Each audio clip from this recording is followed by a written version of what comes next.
warahmatullahi wabarakatuh. Perkenalkan, nama saya Kasmiati, NIM D1B1200012. Saya dari jurusan S1 Farmasi, Fakultas Farmasi Universitas Megariski. Adapun video ini saya buat untuk memenuhi tugas akhir mata kuliah saya, yaitu wawasan ilmu farmasi dengan dosen pengampu Apoteker Safarudin MSI. Definisi farmasi serta arti lambang farmasi.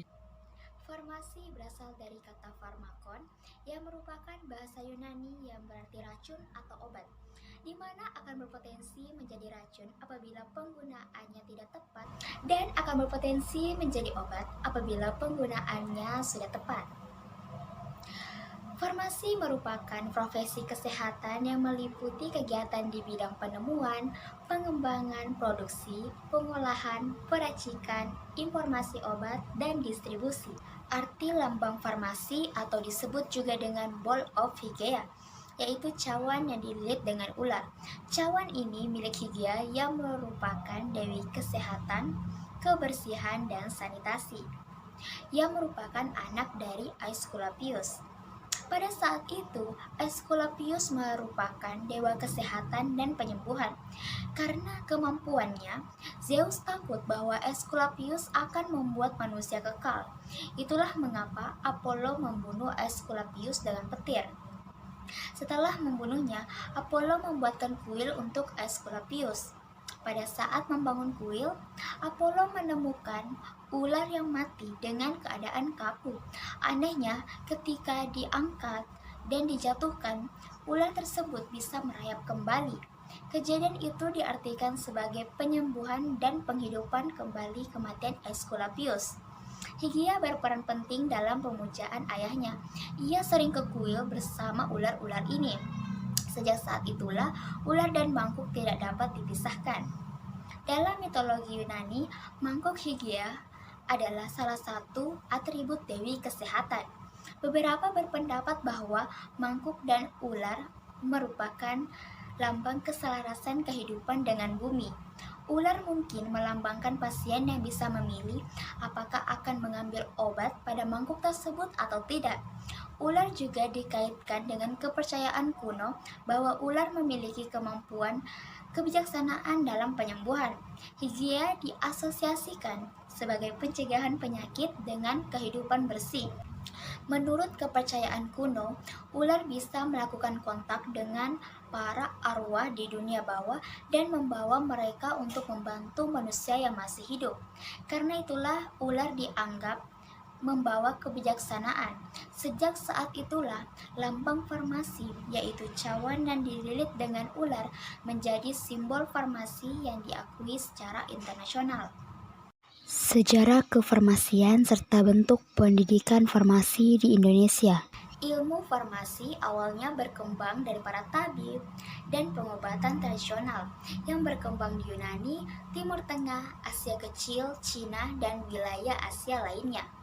Mulanya, ilmu pengobatan dimiliki oleh orang tertentu secara turun-temurun. Misalnya ayahnya ini seorang tabib, jadi dia mengajari ilmu tentang obat-obatan kepada anak-anaknya, cucu-cucunya, serta keturunannya. Ilmu kefarmasian belum dikenal oleh dunia pada zaman Hippocrates, atau yang lebih dikenal dengan sebutan Bapak Ilmu Kedokteran, yaitu pada tahun 460 sampai 370 sebelum Masehi. Pada peradaban itu, seorang dokter memiliki banyak tugas. Tidak hanya mendiagnosa suatu penyakit, tetapi ia juga mempersiapkan ramuan atau racikan obat seperti halnya seorang apoteker.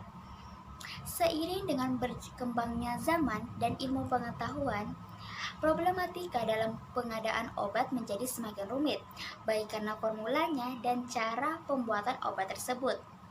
Oleh karena itu, dibutuhkan seseorang yang dapat mendalami keahlian dalam pembuatan dan peracikan obat. Sehingga pada tahun 1240 sebelum Masehi, Raja Jerman Frederick menyadari dan mengeluarkan maklumat untuk memisahkan dengan resmi antara ilmu kedokteran dan farmasi. Perintah tersebut sekarang dikenal dengan Decretus Leges. Dari sinilah sejarah farmasi ini berasal, sehingga para ahli mengambil kesimpulan bahwa akar ilmu farmasi dan kedokteran itu sama. Bentuk pendidikan farmasi di Indonesia. Yang pertama ada SMK Farmasi yang ditempuh dalam waktu 3 tahun. Yang kedua ada Diploma Farmasi yang terdiri dari D3 Farmasi dan D4 Farmasi. D3 Farmasi ditempuh selama 3 tahun dengan gelar AMD dan D4 Farmasi ditempuh dalam waktu 4 tahun dengan gelar SST.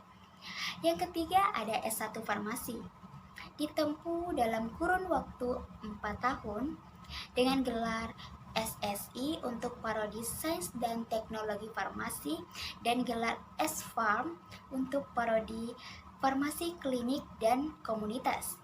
Yang keempat ada profesi apoteker yang ditempuh selama 1 tahun dengan gelar APT atau apoteker. Yang kelima ada magister atau strata 2.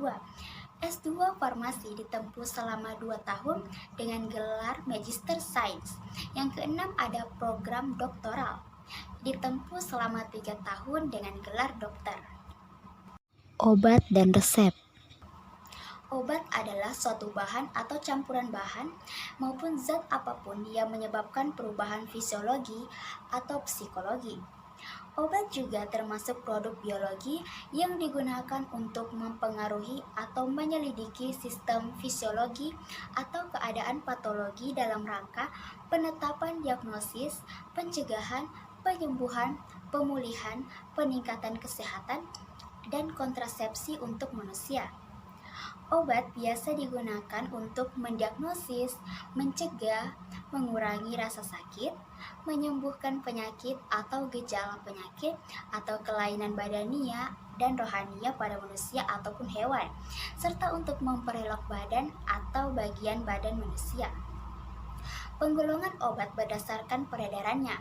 Yang pertama ada obat bebas. Obat bebas dapat dibeli bebas tanpa resep dokter dan dapat dibeli di apotik atau di toko obat yang berizin. Penanda pada kemasan dot lingkaran hijau dengan garis tepi berwarna hitam. Contohnya seperti Oralit, vitamin C, minyak kayu putih, dan lainnya. Yang kedua, obat bebas terbatas. Obat bebas terbatas disebut juga obat daftar W, merupakan obat keras yang dapat dibeli tanpa resep dokter, namun penggunaannya harus memperhatikan informasi obat pada kemasan. Penanda pada kemasan dot lingkaran biru dengan garis tepi berwarna hitam dan kotak peringatan berwarna hitam berisi pemberitahuan berwarna putih. Contohnya seperti obat flu kombinasi, obat tetes mata, dan lain sebagainya. Yang ketiga, ada obat keras, termasuk obat wajib apotik dan psikotropika. Obat keras termasuk juga psikotropika, untuk memperolehnya harus dengan resep dokter dan dapat dibeli di apotik atau rumah sakit. Namun, ada obat keras yang dapat dibeli di apotik tanpa resep dokter yang diserahkan oleh apoteker, disebut obat wajib apotik, seperti antasin dan lain-lainnya. Penanda pada kemasan dot lingkaran merah dengan garis tepi berwarna hitam dan huruf K di tengah yang menyentuh garis tepi.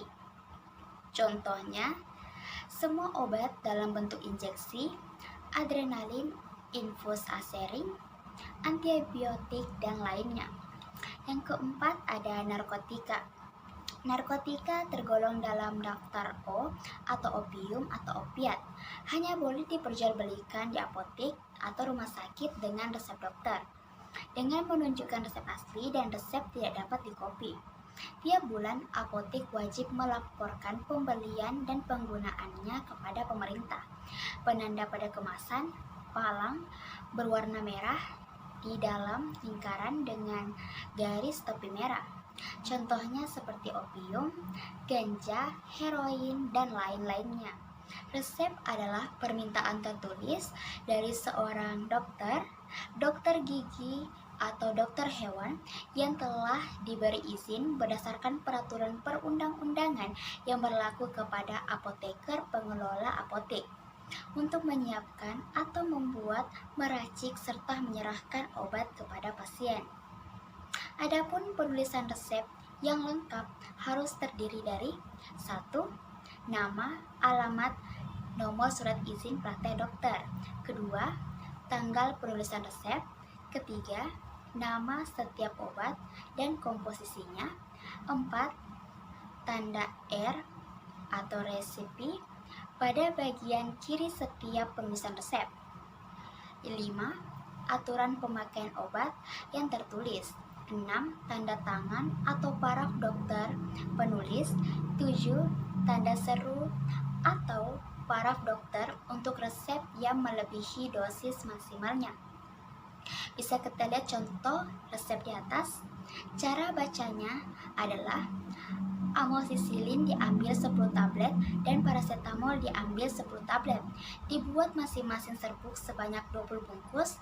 Cara minumnya adalah 3 kali sehari 1 bungkus. Bisnis farmasi. Bisnis farmasi terdiri dari 2. Yang pertama, bisnis kefarmasian non-pelayanan dan bisnis pelayanan kefarmasian. Bisnis kefarmasian non-pelayanan terdiri dari pabrik obat, pedagang besar farmasi atau PBF, dan penyediaan bahan baku maupun bahan setengah jadi. Yang kedua, bisnis pelayanan kefarmasian terbagi atas apotik, apotik rakyat, dan toko obat. Itulah beberapa materi yang saya sampaikan. Assalamualaikum warahmatullahi wabarakatuh.